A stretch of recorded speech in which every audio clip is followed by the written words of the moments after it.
And welcome to another month of Campus County Connection webinar series. We're very excited to present you today more than just exercise, benefits of physical activity and out-of-school time with Dr. Jennifer Agans from the PRIDE program.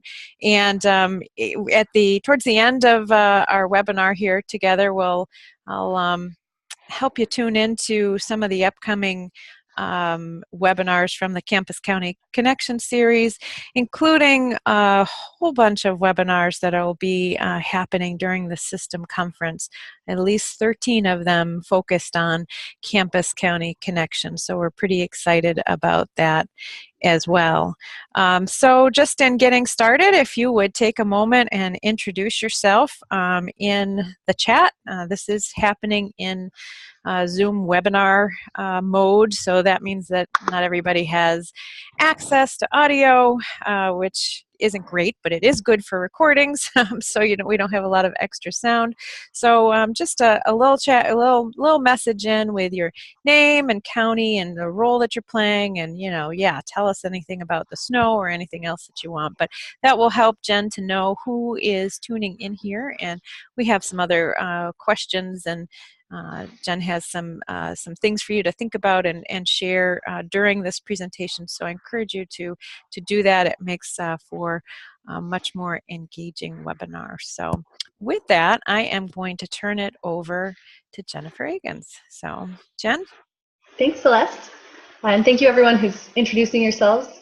I'm going to let that run in the background and get started, but please don't let me talking stop you from introducing yourself in the chat. So I'm Jen Agans. I'm a research associate at the Bronfenbrenner Center for Translational Research at Cornell University. And I'm also the assistant director of the PRIDE program, which is the Program for Research and Youth Development and Engagement. And we really work to connect people who are doing youth development research with people who are doing youth development practice. So I'm really excited to see so many practitioners here on this webinar. And I'll be telling you more about PRIDE and how to get involved at the end of this webinar, so don't go anywhere. But let's get started with our main topic here. While we're in the chat and you're all typing away, you could also add, what do you think of when you hear the word exercise?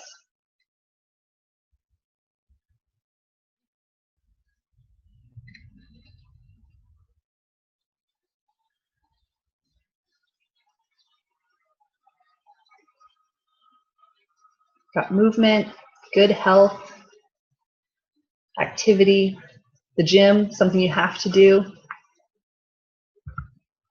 Do your answers change if you're thinking about physical activity or sport?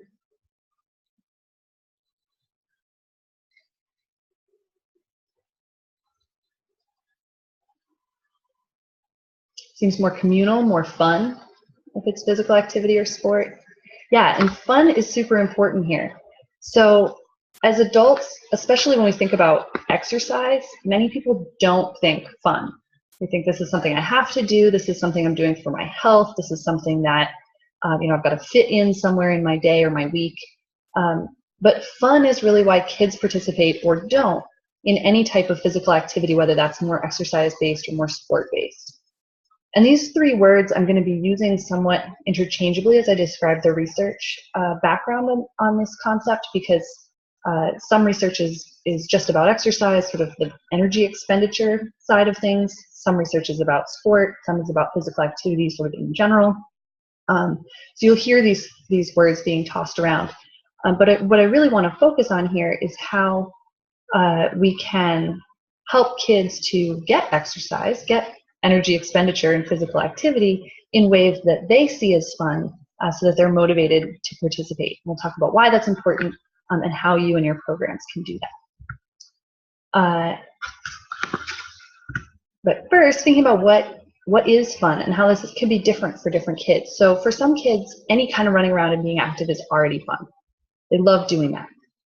Other kids, there's something particular about an activity context that could be fun. So it might be that they really like that all of their friends are engaged in this particular activity, or they really like being competitive and they like that they're good at a particular activity.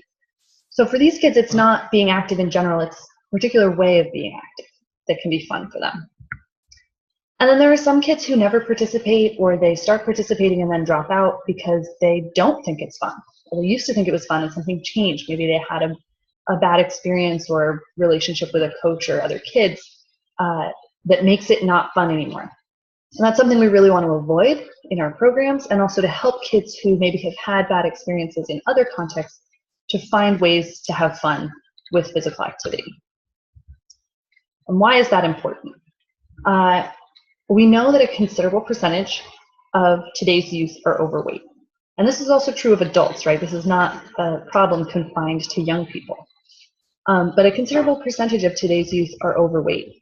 And this is coming at the same time as a developmental trend where physical activity tends to decline across adolescence. So kids are active at whatever level they are as children, and they tend to decrease their physical activity across adolescence. So most youth, and especially most adolescents, are failing to meet that national guideline of 60 minutes of daily activity. After-school programs, and especially youth sport, which is centered around physical activity, has the opportunity to help to rectify this, to help to give kids that 60 minutes of daily activity, but most don't.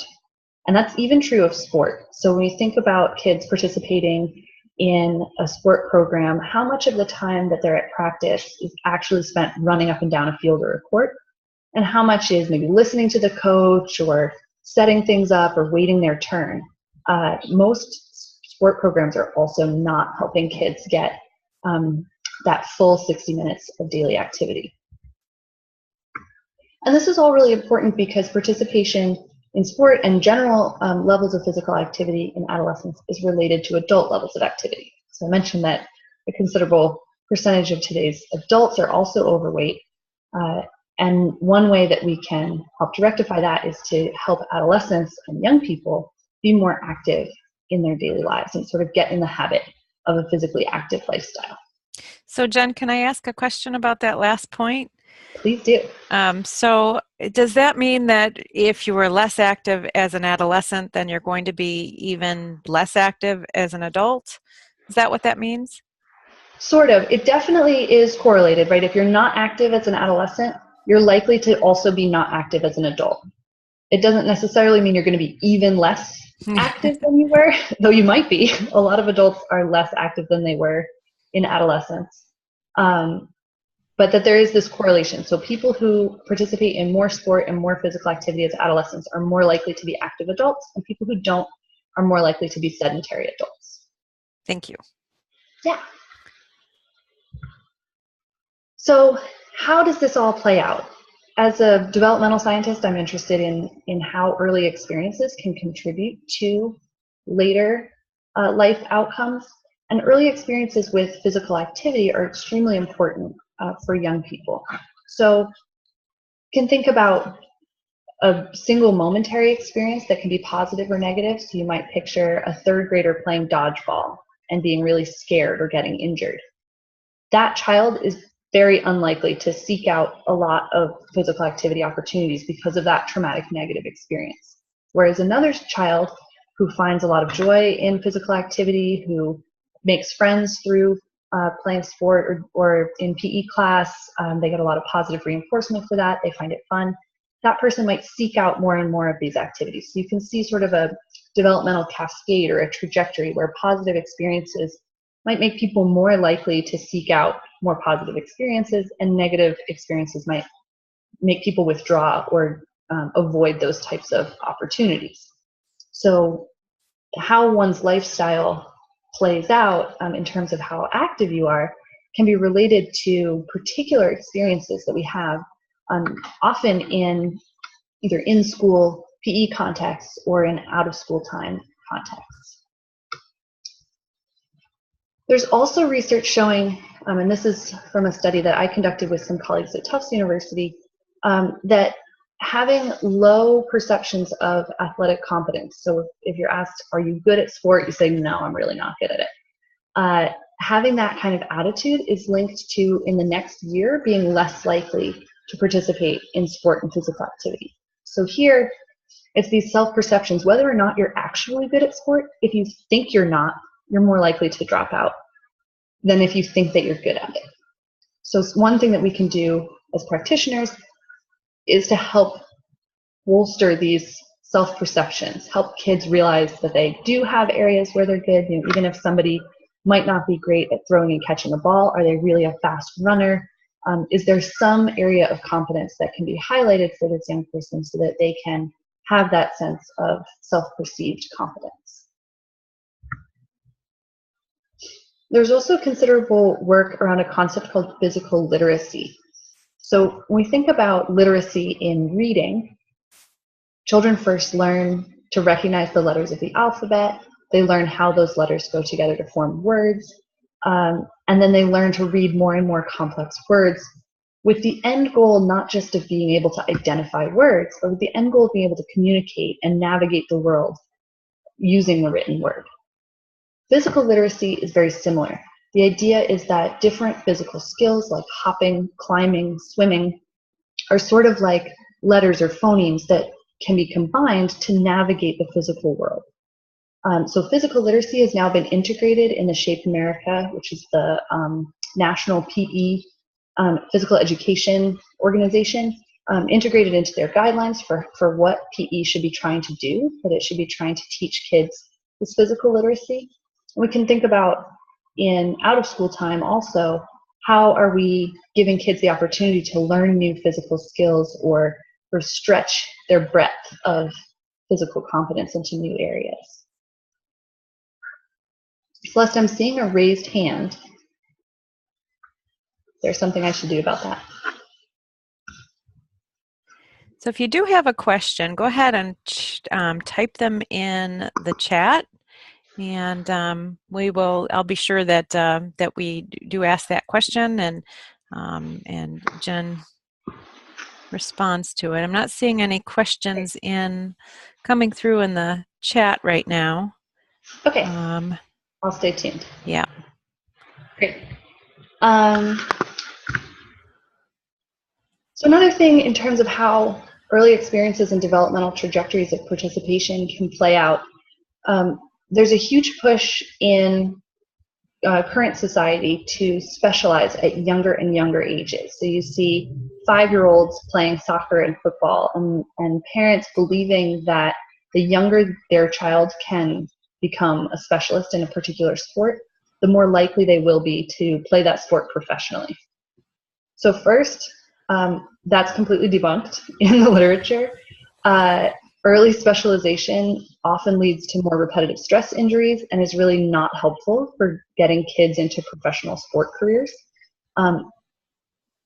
And there's some really interesting developmental research showing that sampling, so this idea of trying a lot of different sports, is both better for kids in terms of their physical literacy, right, because they're gaining a lot of different types of physical skills, but it's also better to help prevent dropout and to make them better at sport in general. So a lot of elite athletes have participated in a wide variety of different sports, even through high school. Being a multi-sport athlete is much more helpful for young people. So Jen, there's a question in the chat from Casey. Sampling is better for younger kids. Are there particular ages that references? What constitutes a younger child? Yeah, so Cote's model, I think it's 12, is the cutoff between the ideal time for sampling and specializing, but it also really depends on the child. So you might have a child who samples all the way through high school, is a multi-sport athlete in college, and you might have other kids or particular sports, right? Gymnastics is really hard to not specialize in at a young age because even Olympic gymnasts are only 15 years old. So there's some wiggle room there, but generally up through middle school, it's very good to sample, and typically not until adolescence or high school would you want to encourage children to specialize. And it makes me think a little bit about what's encouraging the sampling? So is that so in your research, does that come from the young person that wants to try a lot of different things, or what if that young person wants to just stick with one thing, or is it more from the parent's perspective? I mean, as a parent of 3 kids who have all been involved, and we live in a little teeny tiny town, so every kid plays every sport because they need the warm bodies. So I guess that's sampling. But I grew up in a bigger high school where you just played one thing because the coaches were the real influence there, and oftentimes the parents wanting the kids to, whether it was playing football or soccer or whatever. So I'm curious about if there's anything about perspective of is it the how do you motivate a young person that wants to stay in one sport, or is that research really to benefit the parents to be a little bit more open-minded? What do you know Yeah, there? a yes and response to that. So yeah, definitely helping parents realize that pushing their kid to one sport is detrimental is part of where this work is coming from. But also for a kid that really wants to specialize, helping them realize that, for example, the skills that they learn playing baseball are also going to help them on the soccer field in terms of their physical fitness and just the variety of ways that they've learned to interact with other players, interact with the ball. It makes them a more physically literate athlete, gives them a wider range of tools in their toolbox. So even for someone who really wants to specialize, giving them encouragement for an off-season sport Mm-hmm. is what the literature would recommend. Yeah, and there's another question in here asking if any of the research looks at exposing youth to lifetime physical activities such as golfing, hiking, swimming, tennis, yoga. Yeah, those are really great. And there's a little bit in certain schools, some increase in teaching those types of sports in PE because people are starting to realize that, being really good at flag football is not necessarily going to help you. If you want to, you're not going to play flag football when you're 40. I mean, you might, but very few people are compared to the number of people doing golf and running and yoga and that type of thing.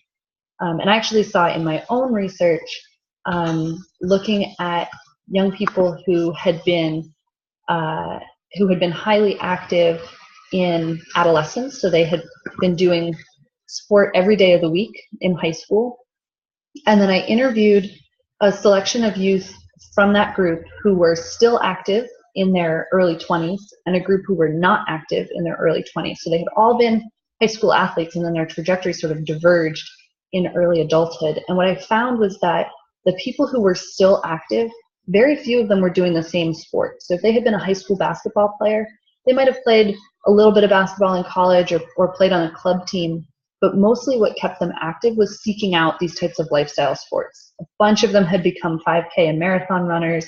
Several had taken up yoga or rock climbing or other types of lifestyle sports. So I think that's a really insightful question, that the more we can expose kids to the types of activities that they can continue to engage in throughout the lifespan, the more opportunity it gives them to realize that they like those things and to stay active as adults.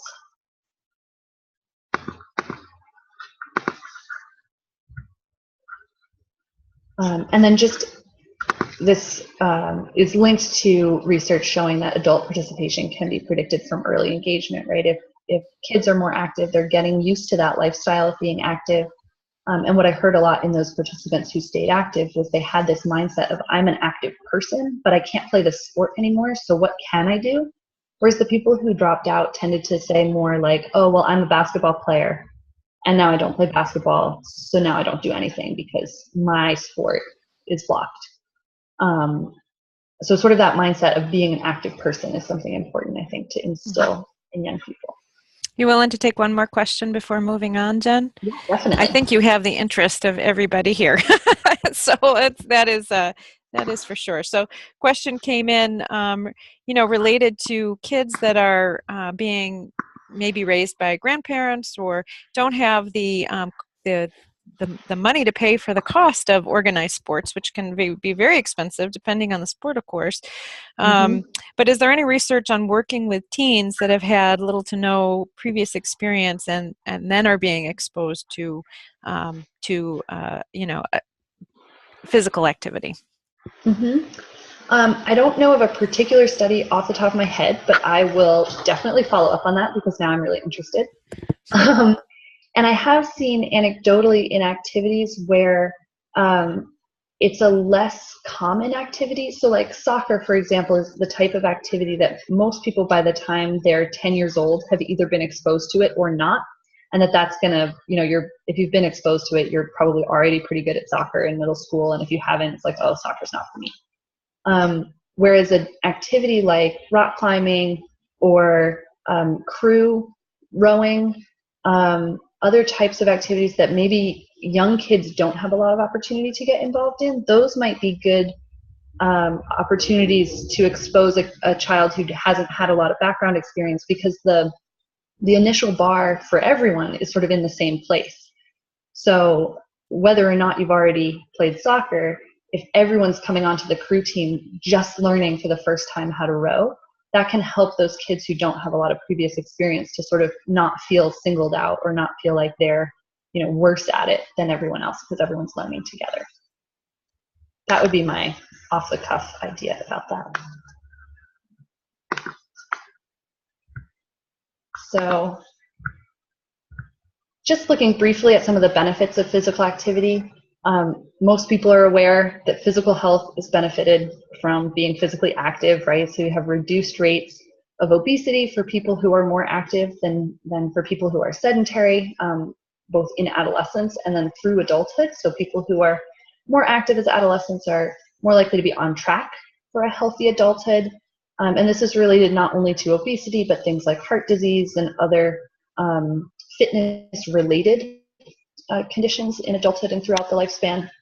So that's a good reason, for physical health to be active.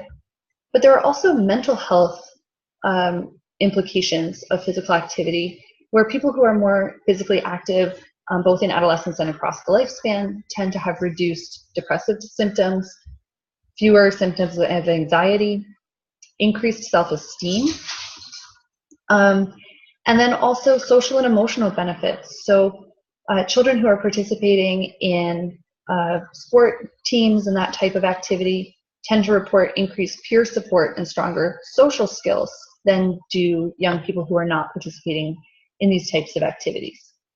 And it's a little unclear from the research to what extent this is kids who have stronger social skills seeking out opportunities to be more active, because it's really hard experimentally to assign a kid to be really highly active. They don't tend to go along with that. But there is some evidence that the more you participate, the more these benefits accrue. So these are some good reasons to get kids involved. But with all these benefits, there are still so many kids who are not active. So why not? What's up with this lack of physical activity?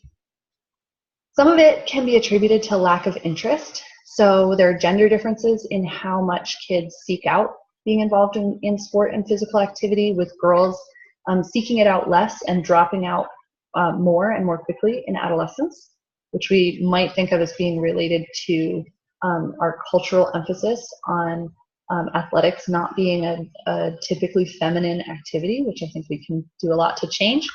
And also cultural differences in terms of different cultural subgroups in society. So for example, this study that's cited here is about Hispanic immigrants to the United States, and those families coming with their cultural background that doesn't really emphasize youth sport as something that's important.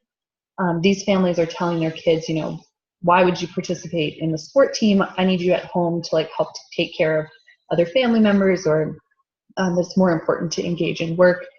So these types of family values or cultural values can also influence how interested kids are in physical activity. I see a question about a reference list. Yes, in that Celeste will be giving these slides or making sure that these slides are available to everyone, and then I can compile a more complete reference list if that would be helpful. Yeah. That would be awesome. And we will send that out to everybody that's on this Zoom, and also post it with the, kind of the package of the recorded webinar and such. Perfect. So good questions. Keep them coming in. All right. So another reason why young people might not be active is time constraints, right? As people running programs, you know that kids have, especially older kids, have a lot of choice between different types of activities to participate in. And with so much choice, many of them are choosing to drop out of their physical activity in favor of another type of activity that they prefer. But there are also burnout and negative experiences that can cause kids who previously enjoyed an activity to decide that they no longer want to participate in it. And that can be related to parental pressure. It can be related to becoming part of a more and more competitive team. Or it can just be the individual having an experience that for them is negative and makes them say, I don't really want to do this anymore. So those are some sort of personal and contextual interaction effects. There's also, as I mentioned before, this idea that self-efficacy or the idea of self-perceived competence is really important. So, and this makes sense, right? It's often not fun to do a thing that we don't think we're good at. So kids who don't think they're good at something tend to not engage in it, just like adults don't. And then we just talked about with the example of kids being raised by their grandparents, limited opportunities. And family income can be a huge piece here with not being able to afford participation in sport, but also sort of geographical resources, that some kids are living in neighborhoods where it's not safe to go for a run down the sidewalk, or it's not safe to be able to get to the place, to the gym, to the court, where physical activity is an opportunity. Or for more rural youth, it can be a case of the nearest place to engage in that activity is too far away. It's not feasible for their family to get there.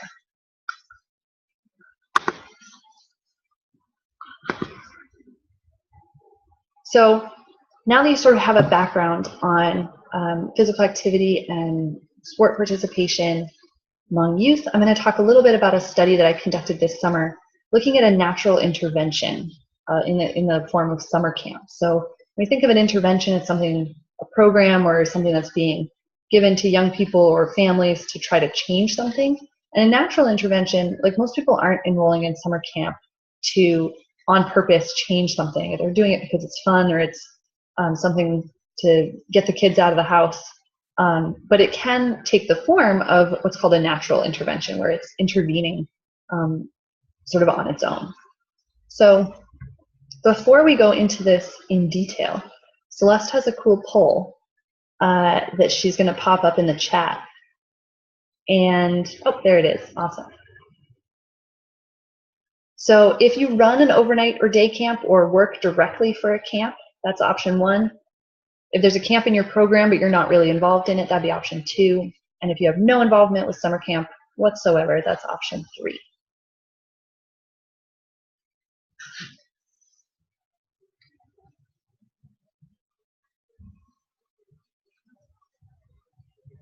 Wait another few seconds for some of these last people to vote. Okay, ready? I'm going to press end poll. So I think it'd give you a few more seconds if you haven't voted yet, but here we go. Awesome. So about 70% of you are not involved with summer camps, and then a mix between people who run a camp and there's a camp in your program but you're not directly involved. Great. So I'm going to be talking about this study of camps, and if you have no involvement in camps, you might think about how what I'm talking about with camps might apply to the other types of programs you run, because there are a lot of ways in which camp can be similar to other programs. So keep that question in the background there. So briefly, this study worked with 3 different summer camps this past summer. We worked with youth at a 4-H camp, a Boy Scout camp, and a circus camp, all here in central New York. And we had a total of 309 youth participate in our survey, average of 11.5 years old. About 44% of the participants are female, 85% are white. And the surveys, basically, we came into camp on the first moment that kids arrived at camp. So they came with their parents and said, hey, do you want to participate in this study? So they hadn't done really any camp activities yet when they took our pre-camp survey. And then they took what I'm calling a during camp survey. It's really almost a post-test. We didn't want to use any of their time on Friday when most camps had exciting, fun things going on. So we surveyed them at the end of the day on Thursday of a 1-week camp. And then we have a small group that participated in a fall follow-up study, but I won't be talking about those data today. We'll be focusing on this pre and during camp surveys. All of the camps were 1-week camps, though some young people re-enrolled and came back week after week, but they were designed with 1-week sessions. And the 4-H camp and Boy Scout camp were both overnight camps. The circus camp is a day camp. So, as for what was going on at these camps, they offered a pretty wide range of both familiar and novel types of physical activities that kids could participate in. And each camp gave us a list of the physical activities that they offered before we started the survey. So each survey at each of the camps was tailored to that camp with a list of physical activities that kids would get the opportunity to participate in while they were there. And we asked the kids at the beginning of camp, have you ever done these things before? And if you have, how much do you like them? And we asked them again in that end of camp survey whether they had tried those things at camp, and if they had, how much they liked them. So I'll show you some of those data in a minute. But first, just in terms of what activities they offered, the 4-H camp had 19 activities, 19 physical activities. There were many more activities that things like cooking and other types of crafts that were not listed because we were focusing on physical activity in the study.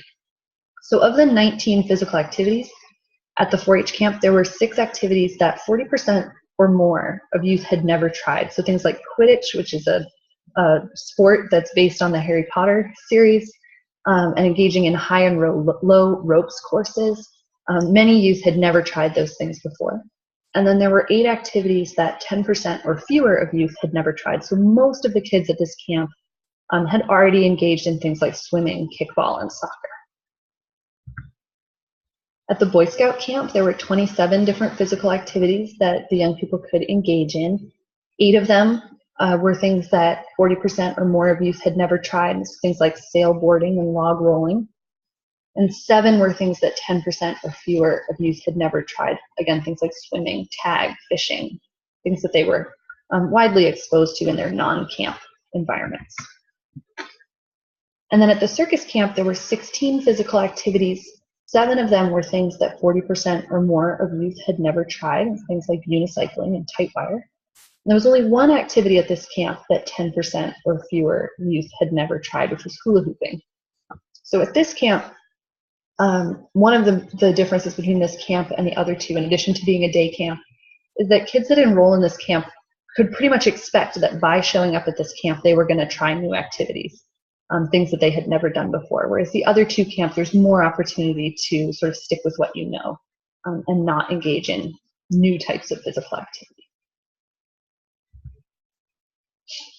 So we asked the kids a bunch of questions, both about, as I said, the activities that they had participated in, but also their self-perceptions of confidence and things like that. So we found that both at the beginning of camp and this sort of end of camp Thursday night survey, that their self-perceived athletic competence was fairly high. They were answering almost 3 on a 4-point scale, which is the equivalent to true on a very false to very true scale. And the statements for self-perceived athletic competence that they were responding to on the survey were things like, I do well at all kinds of sports. So you don't see, on average, a big change in self-perceived athletic competence, but I'll show you some interesting data about that in a minute. We also looked at their eagerness for physical activity. So this is items like, I will always be physically active. Here it's a little bit higher, but again, not really an average change from pre to post or pre to the end of camp. And again, it's answering the equivalent of true to these statements on average. And then we also asked about their physical activity relative to a normal day this spring. So this question was worded at the beginning of camp. They were asked, how active were you yesterday relative to a normal day this spring? So that would be referring to the day before the day that they arrived at camp. So a Saturday or a Sunday, sort of a random day in the summer, how active were you compared to a normal day this spring? And at the end of camp, because we were surveying them on Thursday, this same question would refer to the Wednesday of the camp week. So the pre-camp response was on average about as active as usual. And then the end of camp response, which is referring to that Wednesday activity level, is a little more physically active than usual. So we do see an increase just on average across everyone attending these camps in their physical activity level at camp compared to not at camp. So the interesting finding with that self-perceived competence mean is that even though when we looked at it across everyone, it sort of stayed the same. We broke it out by age. There was a difference for the 12 and 13-year-olds. So at the beginning of camp, kids who were younger than 12 were like, yeah, I'm physically confident. I can do whatever I want. I'm a kid. And kids who were older than 13 also sort of had a similar, yep, I'm fairly physically confident. This is fine. The 12 and 13-year-olds had a lower initial rate of self-perceived confidence. We might think of what's going on for 12 and 13-year-olds in terms of puberty and growth spurts that, yeah, it kind of makes sense that they might feel less confident. But you can see from this graph here, the 12 and 13-year-olds at the end of camp, which is this red bar, had jumped back up to where everyone else was in terms of their confidence. So for these kids who were especially low in self-perceived confidence compared to the other kids at camp, camp served as an intervention for them. 4 days at camp was enough to bring their self-perceived confidence back up to the level of the kids younger than them and the kids older than them. So this is a really cool finding for kids who have low self-perceived confidence, that being in a camp environment, regardless of what they did there, right? So this isn't saying kids who did a lot of physical activity. Some of these kids might have not done any physical activity. They might have done cooking and crafts and whatever else, but they still, on average, this age group increased in their self-perceived confidence. So that's a super cool finding. We also, as I mentioned on the previous slide, did find higher physical activity levels during camp just across the board for everyone. And this was especially true for kids who already enjoyed physical activity. So kids who showed up at camp with high levels of eagerness for physical activity tended to engage in physical activity more than kids who didn't, which also makes a lot of sense, right? So people who want to be active, when they're given the opportunity to engage in any physical activity they want, they're going to do a lot of it. Whereas kids who sort of, oh, well, you know, I don't really need to be physically active, might be more likely to choose inactive activities at camp. There are also several correlations between the number of activities that kids tried at camp and different outcomes. So number of activities tried is that list of activities that we gave them, the different types of activities available at camp, and then just how many of those activities did they do. So trying more activities was correlated with pre-camp enjoyment and confidence of physical activity, which again makes sense. If you think that you're good at it and you know you like it, you're going to seek out more ways to be physically active. But interestingly, the number of activities tried at camp was also correlated with end of camp enjoyment of physical activity. So kids who tried more things at the end of camp liked being active more than kids who didn't try more things. So this is interesting because it's suggesting that if we can give kids the opportunity to try a wide variety of physical activities, that might translate over into their overall sense of enjoyment of physical activity. That's also related to this final finding in the quantitative data, that kids who increased their enjoyment of specific activities. So this is that difference between the beginning of camp when they were given the list of activities and said, how much do you like these different things if you've done them? The difference between how much they said they liked them at the beginning of camp and how much they said they liked the activities that they did try when they were at camp. If, for example, they said they didn't like swimming at the beginning of camp, and then they had to swim at camp, because this was an activity that everybody did at the camps that offered swimming, and then at the end of the camp they said, actually, swimming's not so bad, I kind of like it. Kids who increased enjoyment on specific activities like that also had higher self-perceived confidence and general enjoyment of physical activity at the end of camp. So this is really exciting to me because it suggests that if we can help kids learn to like a particular activity a little bit more, that translates out into these general self-perceptions of competence and general enjoyment of physical activity that, as we see in the previous bullet point, is related to trying more activities when you're given the opportunity to. So you can see a cycle starting here where once there's that little bit more enjoyment, now there's of those particular activities, now there's higher sense of confidence, higher general enjoyment, which might lead to even more participation, and sort of a virtuous cycle like that.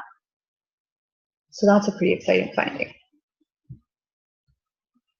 We also asked some qualitative questions. So most youth had tried at least one new thing at camp, and we asked them, what do you like best about the new activity that you tried? And we got some really interesting qualitative findings. So across all 3 camps, the most common theme was fun, just sort of a general statement of it was awesome, I loved doing it. The things in quotes here are direct quotes from the young people in their survey. Another theme that emerged that was almost equally common was something that's really specific to the activity. So the thing that they liked about the new activity was like rowing and being on the water, hanging upside down, something that they could only do by doing that activity. A fairly large number of youth also really liked the feeling of success. So they liked that it wasn't too hard to learn or seeing how good they were at it. The sense that like, oh, it's new and I'm awesome at it is something that they really liked.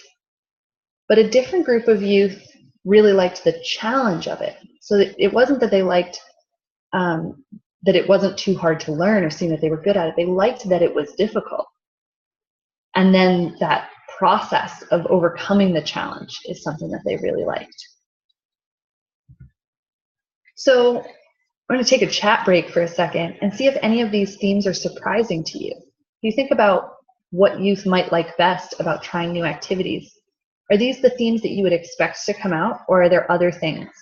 There certainly are more themes that I'm not reporting here that fewer young people reported. We have a very large number of themes come out. But these were the 4 most common themes. So are these surprising to you?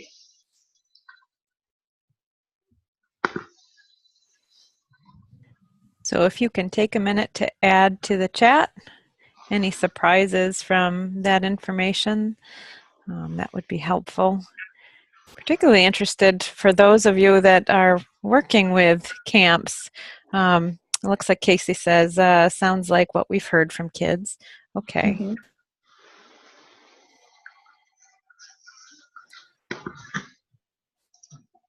So we also, while you're thinking about that, we also asked kids what they found difficult about trying these new activities. So sort of the other side of the coin here. And themes that came out here, the largest was that some particular skill was difficult. So when they thought about the new activity that they had tried, it was difficult to keep balance. Climbing up it was difficult. There was something challenging about the nature of the activity. There were also a large number of kids who said nothing was hard. It wasn't hard, which was helpful to hear for me because often we think about introducing new activities, especially things like ropes courses or trapeze, things that are going to be really physically challenging for a young person to do, that still a large number of people are saying, yeah, it wasn't that hard. It's kind of fun. But there were people who said the fact that you needed to work for it, or when it hurts, or you have to try really hard, that's what's difficult about new activities. There's some great comments here in the chat, Jen. I know it's hard to pay attention to a presentation and the comments, but I'll just read a couple of them so that everybody is aware. Comments like Abby Langdon, who directs a camp, 3rd year directing, also heard very similar responses. Allison shares the challenge is important. I think that kids who haven't pushed themselves can really benefit from positive reinforcement of that feeling. Abby, I love this comment. I have 10 campers each week that are adamant that they don't like to swim, and by the end, they're the same 10 campers that we can't get out of the water. And Casey asks, how can a facilitator help kids through physical challenges? Sometimes overcoming the challenge is part of it. So yes, definitely. mhm. So those are all great comments. And to address Casey's question, we actually did interviews with staff at each of these camps. And one of the things we asked them is like, what do you do when you have a kid that's having a really hard time? So we are in the process of analyzing those interviews. Stay tuned for what people say is most effective there. Awesome. You know, I was thinking about camp as an intervention as you were talking about that, and how, as a parent myself, I have seen my kids when they are outside of the zone of their, especially as they were adolescents, in the zone with their own friends. It's hard for them to try new things sometimes, and camp is an opportunity. 4-H clubs are an opportunity, different opportunities from that same group of kids that they're always with. It makes it less pressure. It's easier to try new things because they don't have that that feeling that they're going to be made fun of, or that everybody knows that they can't swim or whatever. So there's that different opportunity really brings a unique situation for the young person. Yeah, I think so too. And there was still a small group. This is my last comment here. That was a good segue into this. That there was a small group of people who did still have that fear of failure, or just general fear of the activity. So scared I'd fall or afraid that you couldn't do it was a theme that came out in terms of what's difficult about new activities. But that theme is so much smaller than some of these others, is sort of reinforcing that idea that camp might be the type of safe space to engage in things that you might fail, or it might be really hard, that it's still an okay place to try that. The other interesting thing about these themes is that you see the numbers next to it. The letter N is for the number of kids that reported this theme. And these numbers are much higher than those for why people liked the activities. And I think this is interesting because it suggests that there are really personally unique reasons why people like stuff. But the reasons why people find them difficult seem to be a little more universal, right? So there's something particularly hard about the skill, or there's not. There's this sense that you need to work for it and that can be hard, or this sense of failure and fear.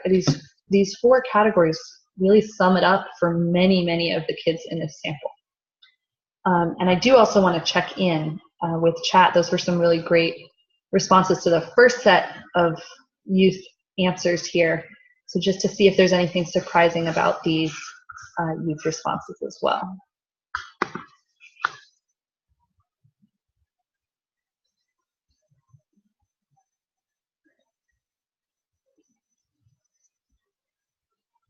Given how comprehensive some of these chat comments are, I want to give people time to type.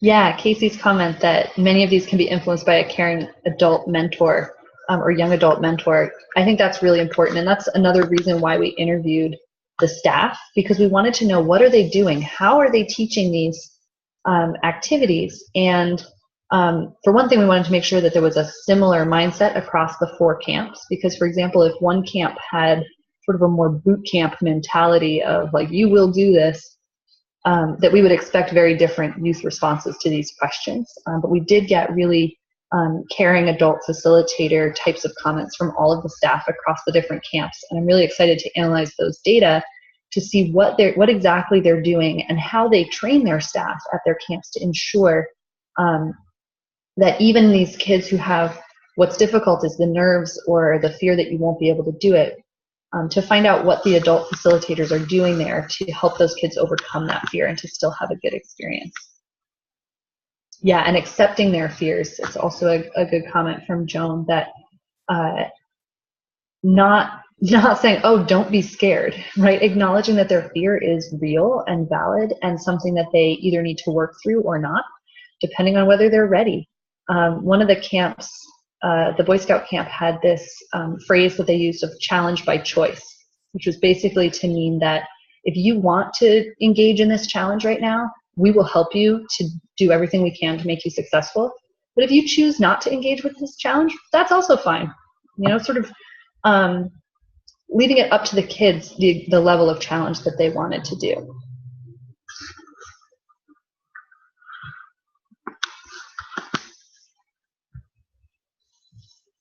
So moving towards sort of big picture stuff here, what I think we can really take away from this summer camp study is that brief and intensive interventions like camp can have a big impact on youth self-perceptions. So we're measuring time points that are only 4 days apart. That's a really short time frame for things like youth perceptions of how confident they are at things or how much they enjoy things to change. And we do see that change in this study. So this sort of validates what I hear a lot anecdotally from people who work at camps, that like, we are making a huge difference in these kids' lives. And yes, in fact, that is happening.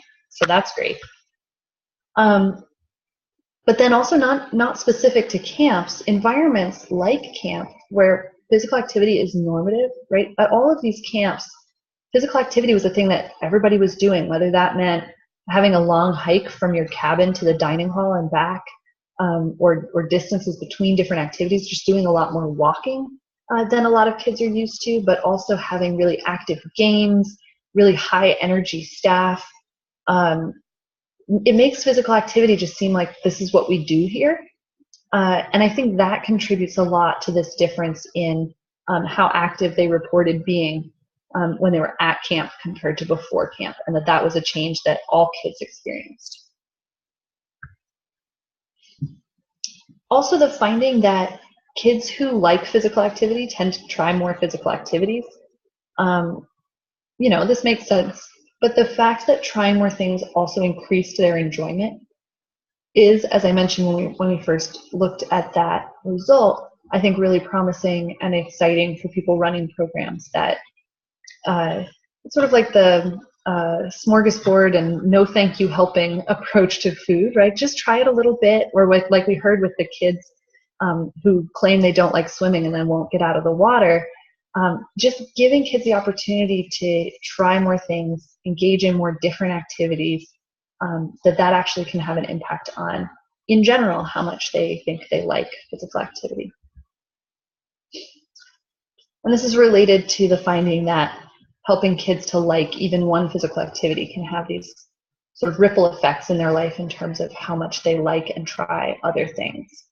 So helping them overcome a dislike of something or helping them find a new activity that they do like can be really important in youth programs to have that long-term effect on both within adolescence and throughout their life, that they might be more likely to try new activities or engage in different types of physical activity. So we're nearing the end of our time, and I want to get practical here about what you can do in your program. We've had a lot of good conversations about what's already happening in the program. So some of this might be stuff that you've already thought of as we've been going through.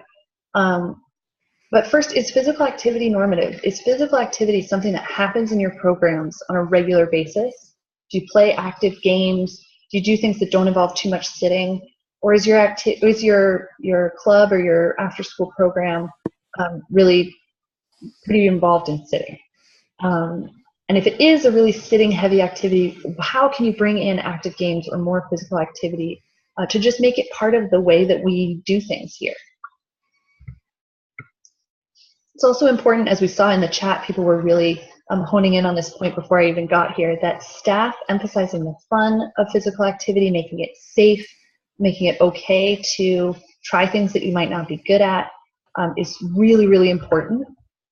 And that's also related to making sure that we're aware whether a child is having a positive or negative experience, right? Sometimes something that looks like a negative experience at the outset, where someone's really struggling, maybe they're crying, they're afraid of something, and if we can train frontline staff to make sure that they recognize that that has the potential to be a really negative experience and turn it around. How do you help that young person in your program to find some inner strength or some sort of redeeming quality from that activity and that experience, or to find other activities that they can have a really positive experience in to sort of counterbalance that and make sure that they come out of the program saying, yeah, that was really fun. That's something I want to do again. Or that makes me want to try other new things, like we saw in our data from the camps that we studied. And also thinking about how you might be building physical literacy and self-perceived competence. So a lot of, especially sport programs, are really focused on drills and activities that are specific to the motor movements that are needed for that activity. But are there ways to make sure that kids are learning a wide variety of skills, building that wide literacy, and also making them feel more competent and confident in their experiences?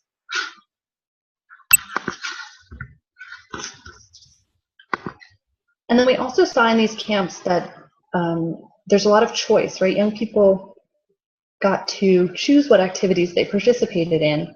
And some participated in a lot more, some participated in fewer, some tried a lot of new things, some stuck with what they know.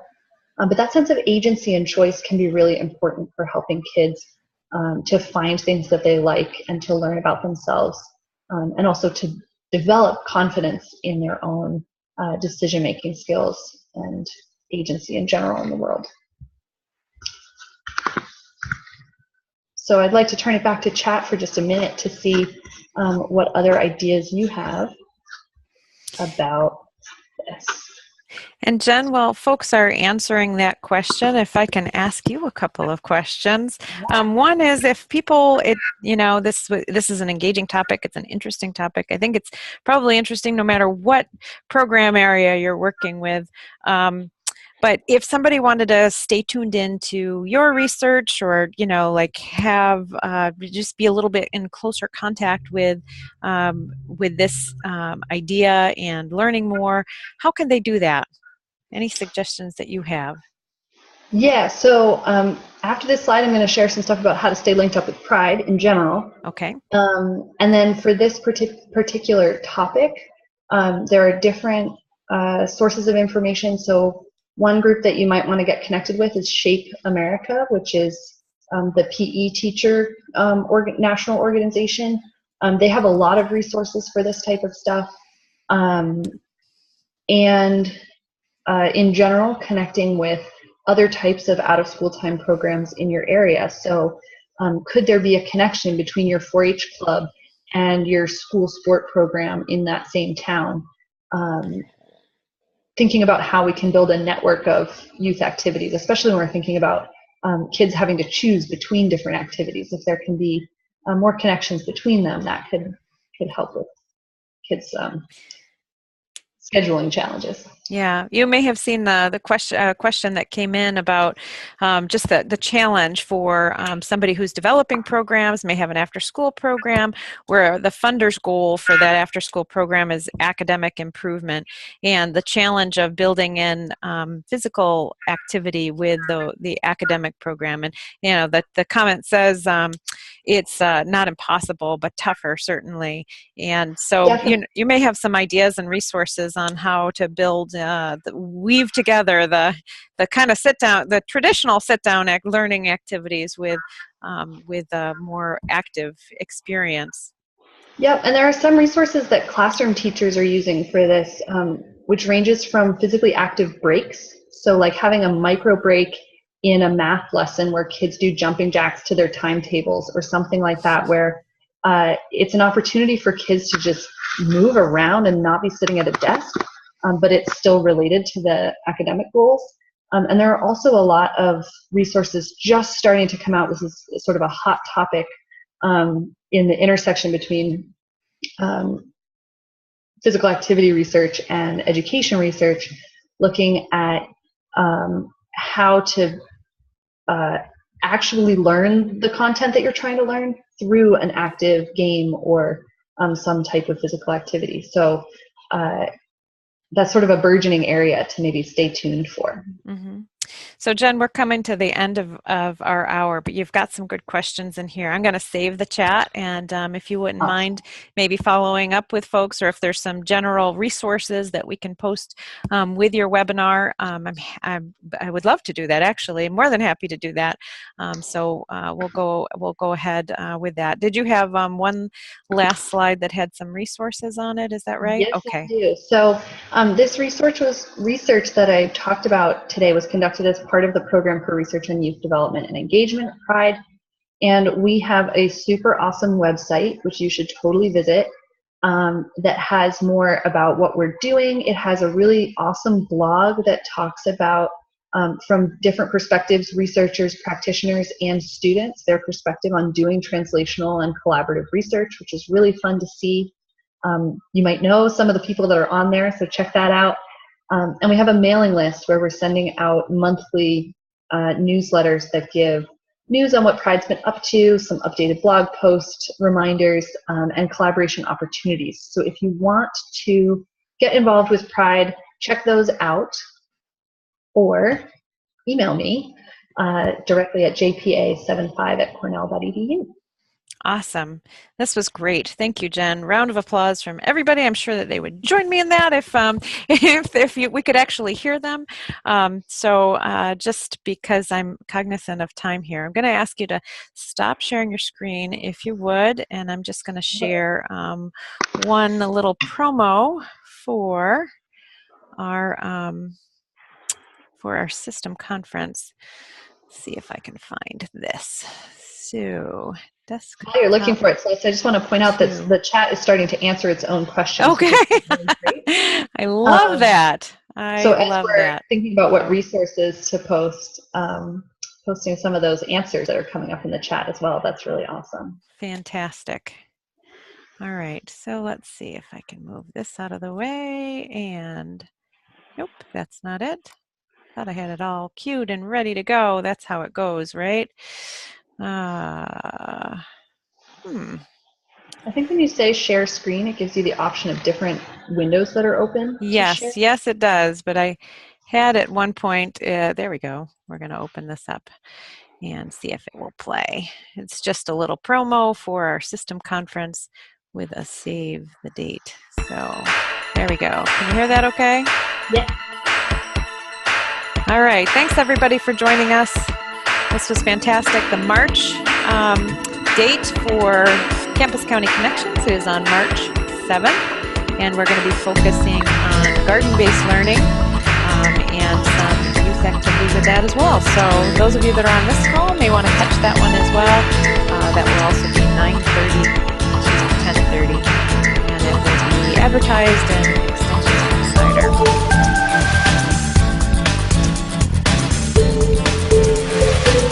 And at the end of this little promo is the save the dates, and there we go. Conferences.cce.cornell.edu is where all the registration information will be, and you'll see that in Extension Insider as well. So thanks again, and we'll see everyone soon. Thank you everyone for coming. All right. Let me press end my recording.